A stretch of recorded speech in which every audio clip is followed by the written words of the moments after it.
अस्सलाम वालेकुम, मैंने मोहन, आप देख रहे हैं दी टेकशो, जिसके अंदर हम लोग डिस्कस करते हैं पाकिस्तान और दुनिया भर से आने वाली टेक न्यूज़ और अपडेट्स को। यार आज की जो न्यूज़ है ना वो काफ़ी ज़्यादा इंटरेस्टिंग, आप लोगों को काफ़ी मज़ा आएगा, तो वीडियो को लाइक लाजमी तौर पर कर दीजिएगा।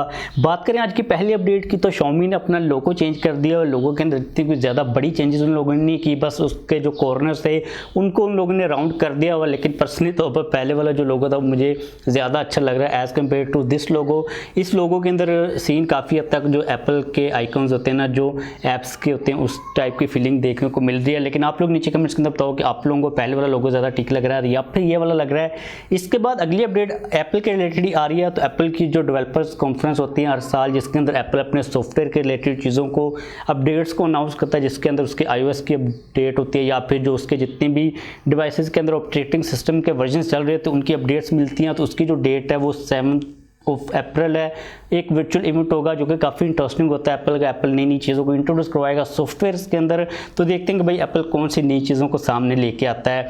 इसके बाद अगली अपडेट आ रही है गूगल मैप्स के रिलेटेड। तो गूगल मैप्स पाकिस्तान के अंदर तो जलीली कर रहे होते हैं, आप ट्रस्ट तो कर नहीं सकते, लेकिन अगर हम लोग इंटरनेशनल देखते हैं तो गूगल मैप्स काफ़ी ज़्यादा अच्छी तरह परफॉर्म कर रहे होते हैं। अब गूगल मैप्स के अंदर एक नया फीचर आने वाला है, जिसके अंदर ये होगा कि आपके जो मॉल्स होते हैं, जो एयरपोर्ट्स होते हैं, रेलवे स्टेशन वगैरह होते हैं, मतलब कि जो बड़ी बड़ी बिल्डिंग्स कह लो या फिर जो स्पोर्ट्स होते हैं इंपोर्टर, उनके अंदर की भी आप लोगों को डायरेक्शंस मिले करेंगे। मतलब कि आप लोग किसी मॉल के अंदर गए हो तो वहाँ पर मॉल के अंदर कौन सी शॉप कहाँ पर है आप लोगों को गूगल मैप बता रहा होगा।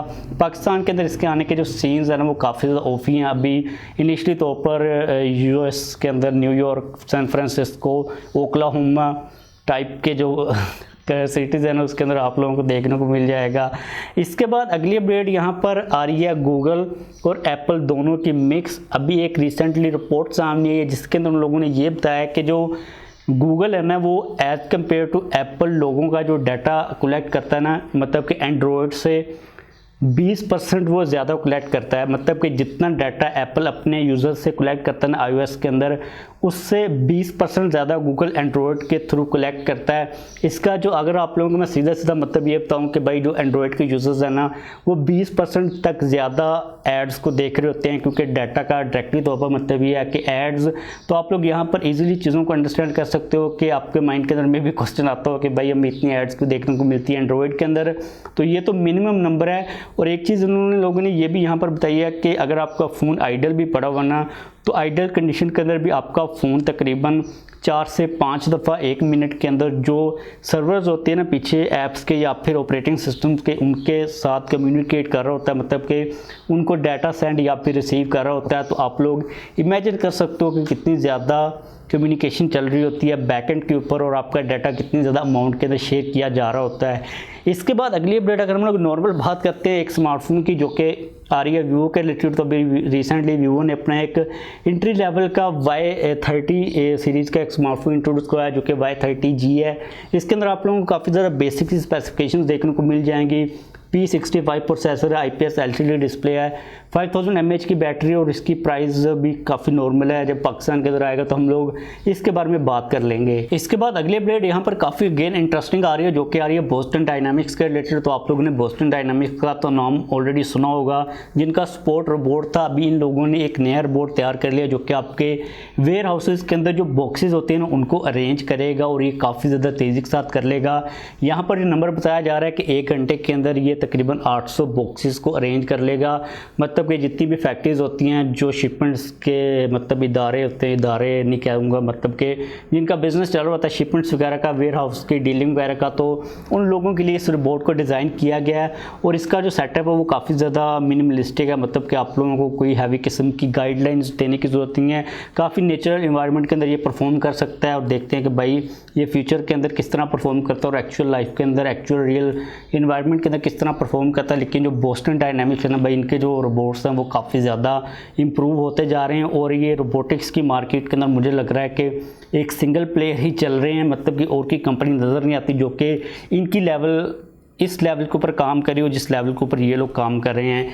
इसके बाद अगली अपडेट आ रही है मी 11 लाइट के रिलेटेड, जिसकी जो प्राइस है वो लीक हो चुकी हुई है। अभी ये प्राइस कंफर्म नहीं है लेकिन लीक की जा रही है। पाकिस्तान के अंदर जो 6 GB वाला वेरिएंट होगा उसकी प्राइस होगी 44,000।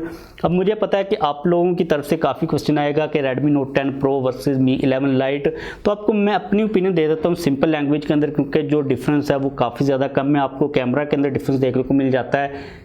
Redmi Note 10 Pro के अंदर बैक साइड के ऊपर 108 मेगापिक्सल है, इसके अंदर 64 मेगापिक्सल है। इसके अलावा रिफ्रेश रेट के अंदर एक डिफरेंस है। Redmi Note 10 Pro के अंदर 120 हर्ट्ज का रिफ्रेश रेट है लेकिन इसके अंदर 90 हर्ट्ज का रिफ्रेश रेट है। अगर तो हम लोग कैमरा को देखते हैं ना, तो भाई जो कैमरा का डिफरेंस है वो इतना कोई ख़ास ज़्यादा नहीं है। 64 और 108 पिक्सल बिनी की टेक्नोलॉजी है। तो कैमरा को अगर हम लोग एक साइड के ऊपर करते हैं तो मैं मी 11 लाइट की तरफ जाऊंगा, क्योंकि मी 11 लाइट की जो हैंड फील है, जो उसका डिज़ाइन है वो काफ़ी ज़्यादा कमाल का मुझे लग रहा है। लेकिन अगर हम लोग रिफ्रेश रेट की बात करते हैं तो यहाँ पर थोड़ी सी कन्फ्यूजन है। 90 हर्ट्ज वर्सेस 120 हर्ट्ज इतना कोई बड़ा डिफरेंस नहीं है, लेकिन ओवरऑल मेरा जो माइंड है ना, मेरी जो फीलिंग्स है वो मी 11 लाइट की तरफ ज़्यादा जा रही हैं, क्योंकि उसकी जो लुक्स हैं और जो हैंड फील है वो काफ़ी स्लिम है, वो मुझे ज़्यादा पसंद आ रही हैं। तो आप लोग नीचे कमेंट्स करके बताओ कि आप लोगों को प्राइस कैसी लगी और आप लोग किसकी साइड के ऊपर जाओगे। इसके बाद अगली एक बैड न्यूज़ टाइप आ रही है, जो ताइवान की सेमीकंडक्टर चिप मैन्युफैक्चरिंग कंपनी है उसके रिलेटेड ये चीज़ कही जा रही है कि उसने अपनी जो प्राइजेस थी ना चिप्स की, उनको 25% तक इंक्रीज़ कर दिए हुए है, क्योंकि जो शॉर्टेज है वो चल ही रही है। अब इसका मतलब ये है कि सीधा सीधा के स्मार्टफोन्स की जो प्राइजेज़ होंगी उनके अंदर भी 25% तक इंक्रीज़ हमें देखने को मिल सकता है, जो कि अगेन एक काफ़ी ज़्यादा सैड न्यूज़ है। भाई जो चिप्स का पूरा बिजनेस है वो काफ़ी सैड चल रहा है और जो शॉर्टेज है वो पूरी नहीं हो पा रही। तो अगर फ्यूचर के अंदर स्मार्टफोन्स महंगे होते हैं तो भाई काफ़ी एक अजीब सी न्यूज़ बनने वाली है। इसके अलावा जो एप्पल है ना, उसने भी अपनी जो फैक्ट्री थी फॉक्सकॉन, उसके अंदर जो प्रोडक्शन है उसको कम कर दिया 10% तक, क्योंकि जो चिप्स हैं भाई वो पूरी नहीं हो रही। तो इसलिए जो शिपमेंट्स हैं और जो उनकी मैन्युफैक्चरिंग है वो भी नीचे आ चुकी हुई है, जो कि अगेन काफ़ी एक सैड न्यूज़ है। देखते हैं कि भाई ये जो चिप्स को नज़र लगी हुई है कब कमी पूरी होती है।